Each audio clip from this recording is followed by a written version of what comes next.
তুমি কি জানো, আমরা অনেক সময় আমাদের ব্যস্ততার ভিড়ে খুব সাধারণ একটি কাজ টেনে টেনে এক সপ্তাহে শেষ করি, অথচ সেই কাজটাই চাইলে মাত্র 1 ঘন্টায়ও করা সম্ভব। ভাবো তো, যদি হঠাৎ তোমার হাতে এমন একটি জাদুকরী সময় মেশিন আসে যার মাধ্যমে মাত্র 1 ঘন্টায় 7 দিনের কাজ শেষ করা সম্ভব হতো, তাহলে তোমার জীবন কতটা বদলে যেত।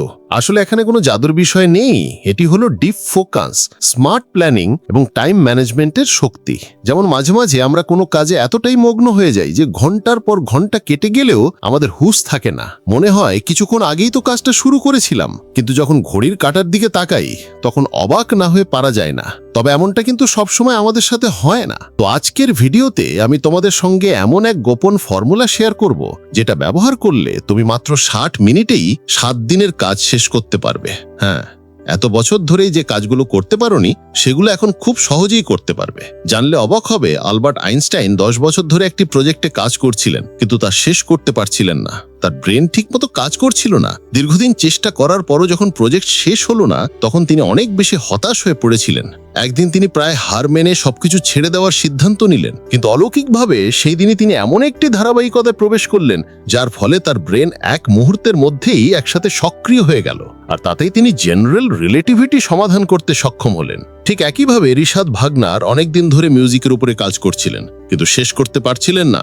হঠাৎ একদিন তিনি হাঁটতে বের হলেন। হাঁটার পরে যখন একটি জায়গায় বসে বিশ্রাম নিচ্ছিলেন, তখন তিনি এমন একটি ধারাবাহিকতায় প্রবেশ করলেন যে তার মাথায় চমৎকার একটি মিউজিকের আইডিয়া চলে আসলো। ফিরে এসেই তিনি কাজ শুরু করলেন। অবশেষে সেই মিউজিকই তার জীবনের সবচেয়ে সেরা মিউজিকে রূপান্তরিত হয়। তবে মজার ব্যাপার হলো, এই ঘটনাগুলো কিন্তু একদম আচমকাই ঘটেছিল, কারণ হঠাৎ করেই তারা এমন এক ধারাবাহিকতায় প্রবেশ করতে পেরেছিল। কিন্তু ভাবো তো, যদি আমরা চাইলেই নিজের ইচ্ছা মতো সে ধারাবাহিকতায় ঢুকে পড়তে পারতাম, তাহলে কেমন হতো? এই অবস্থায় তুমি যেই কাজই করো না কেন, তোমার সাফল্যের সম্ভাবনা অনেক গুণ বেড়ে যায়। এমনও হতে পারে এই ভিডিওটা শেষ করার পরেই তোমার মাথায় হঠাৎ একটা স্টার্টআপ আইডিয়া চলে এলো, অথবা এমন একটা থিওরি যেটা একদিন পুরো পৃথিবী বদলে দিতে পারে।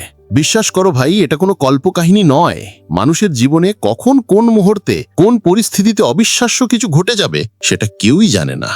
সুতরাং লাইফে সাকসেসফুল হতে চাইলে শুধুমাত্র হার্ড ওয়ার্ক করলেই হবে না, তোমাকে এটাও জানতে হবে যে কোথায় সেটা অ্যাপ্লাই করতে হবে এবং কোথায় কতটুকু কাজ করতে হবে। মানুষের মস্তিষ্ক প্রতিদিন প্রায় 60 থেকে 70 হাজার চিন্তা তৈরি করে। ভাবো তো, এই চিন্তাগুলোর মধ্যে যদি অর্ধেকও একসাথে মাথায় আসে, তাহলে মনোযোগ দেওয়া কি আদৌ সম্ভব? এ কারণে আমরা কোনো কাজ শুরু করলে হঠাৎ মনে পড়ে মোবাইলে মেসেজ এসেছে, কারোর সাথে কথা শেষ হয়নি, কিংবা সোশ্যাল মিডিয়ায় কি হচ্ছে সেটা চেক করতে হবে। ফলাফল হিসাবে গুরুত্বপূর্ণ কাজগুলো অসম্পূর্ণ থেকে যায়। তাহলে প্রশ্ন হলো, ফোকাস বাড়াবো কিভাবে? প্রথমত, ডিস্ট্রাকশন দূর করো। ডিস্ট্রাকশন মানে শুধু মোবাইল নয়, এটি হতে পারে আশেপাশের শব্দ, এলোমেলো চিন্তা, এমনকি মানুষের কথোপকথন। তাই প্রথমে যা করতে হবে তা হলো নিজের চারপাশের পরিবেশকে শান্ত করো। এরপর মোবাইলের নোটিফিকেশন বন্ধ করো। সাথে এটাও খেয়াল রাখবে যেন তোমার চোখের সামনে কোনো অপ্রয়োজনীয় জিনিস না থাকে যেটা তোমার মনোযোগ নষ্ট করতে পারে। আর যদি একেবারেই নিয়ন্ত্রণ করতে না পারো, তাহলে কাজের সময় মোবাইলকে তোমার হাত থেকে দূরে সরিয়ে রাখো, কারণ মোবাইল যদি তোমার হাতে থাকে তাহলে ফোকাস কখনোই তোমার হাতে থাকবে না। দ্বিতীয়ত, এক সময় শুধু একটি কাজই করো। আমরা অনেক সময় ভাবি একসাথে অনেক কিছু করলে সময় বাঁচবে, কিন্তু বাস্তবে মাল্টিটাস্কিং মানে হলো মাল্টি ডিস্ট্রাকশন। তুমি একসাথে 10টা কাজ ধরতে গেলে কিছুই ঠিকমতো শেষ হবে না। তৃতীয়ত, সময়কে ভাগ করো। মানুষের মন একটানা ঘন্টার পর ঘন্টা মনোযোগ ধরে রাখতে পারে না। তাই সেরা পদ্ধতি হলো প্রোমোডোরো টেকনিক। এই পদ্ধতি সম্পর্কে আমাদের আগের বেশ কিছু ভিডিওতে কথা বলা হয়েছে, তাই আজ আর এ সম্পর্কে বিস্তারিত বলবো না। শুধু এটুকুই বলবো, এই টেকনিকে তুমি 25 থেকে 30 মিনিট কাজ করবে, তারপর 5 মিনিট বিরতি নেবে। এই ছোট্ট বিরতি তোমার মস্তিষ্ককে রিচার্জ করে দেয়, ফলে আবার নতুন এনার্জি নিয়ে কাজে ডুবে যেতে পারো। যেমন ধরো, একটা পেন্সিল দিয়ে একটানা লিখতে থাকলে পেন্সিলের মাথার ধার কমে যায়, যার জন্য লেখাও স্পষ্ট হয়ে পড়ে। আর লেখাকে স্পষ্ট করতে হলে কাটার দিয়ে পেন্সিলের মাথা আবার ধারালো করে নিতে হয়, তারপরেই লেখা স্পষ্ট হয়। আর আমাদের এই ছোট্ট ছোট্ট বিরতিগুলি আমাদের মস্তিষ্ককে ধারালো করে তোলে।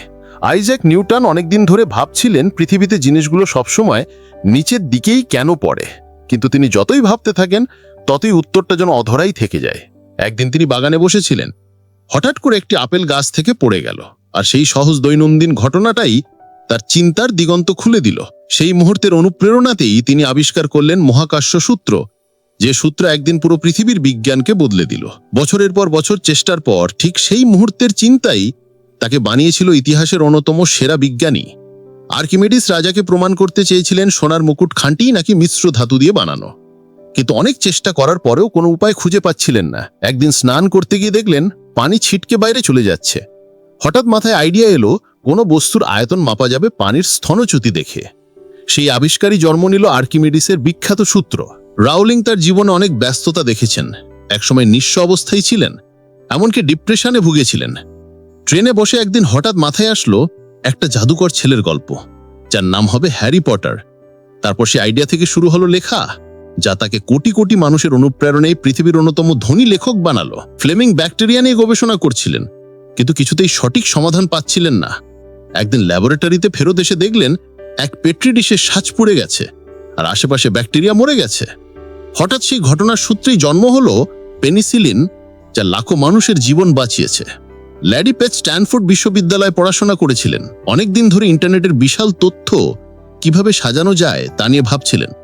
এক রাতে হঠাৎ স্বপ্নে মাথায় এলো, যদি ওয়েবসাইটগুলো লিঙ্কের একেবারের সাথে র্যাঙ্ক করা যায়। আর এই আইডিয়া থেকেই জন্ম নেয় গুগল সার্চ ইঞ্জিন, এবং আজ বিশ্বের সবচেয়ে বড় কোম্পানিগুলোর একটি। স্যান্ডার্স জীবনে অনেক ব্যর্থতার মুখ দেখেছেন, 65 বছরও কিছু করতে পারেননি। কিন্তু হঠাৎ মাথায় আইডিয়া এলো, নিজের ফ্রাইড চিকেন রেসিপি দিয়ে একটা ব্যবসা শুরু করবেন। একে একে তিনি 1000 রেস্টুরেন্টে প্রস্তাব দিয়ে ব্যর্থ হন, কিন্তু হাল ছাড়েননি। অবশেষে কেএফসি সারা দুনিয়ায় ছড়িয়ে পড়ে, আর তিনি হয়ে গেলেন কিংবদন্তি। বন্ধুরা, এতক্ষণ ধরে উদাহরণ হিসেবে যাদের কথা বললাম, তাদের প্রায় প্রত্যেকেই বছরের পর বছর চেষ্টা করেও সাফল্য পাননি। কিন্তু এক মুহূর্ত, এক আইডিয়া, এক চিন্তা তাদের জীবন সম্পূর্ণ বলে দিয়েছে। নিউটনের মাথায় আপেল পড়া, আর্কিমিডিসের পানিতে ডুবা, রাউলিংয়ের প্লেন ভ্রমণ, অথবা ল্যারি পেজের স্বপ্ন। এই মুহূর্তগুলো প্রমাণ করে, তুমি যতই ব্যর্থ হও না কেন, একটা সঠিক আইডিয়া তোমার জীবনে আমূল পরিবর্তন আনতে পারে। আর এমন আইডিয়া আসতে পারে কেবলমাত্র ডিপ ফোকাস আর সঠিক মোমেন্টাম থেকে। এবং এই মোমেন্ট একমাত্র তুমি ক্রিয়েট করতে পারো, শুধুমাত্র একটু আগে বলে 3টে কাজের মাধ্যমে।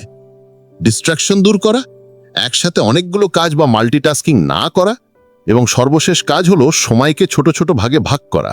ব্যাস, ডিপ ফোকাস আর মোমেন্টাম ক্রিয়েট করার জন্য এই 3টে কাজই যথেষ্ট।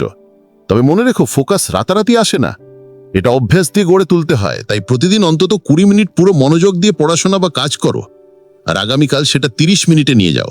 এরপর 1 ঘন্টা, 2 ঘন্টা।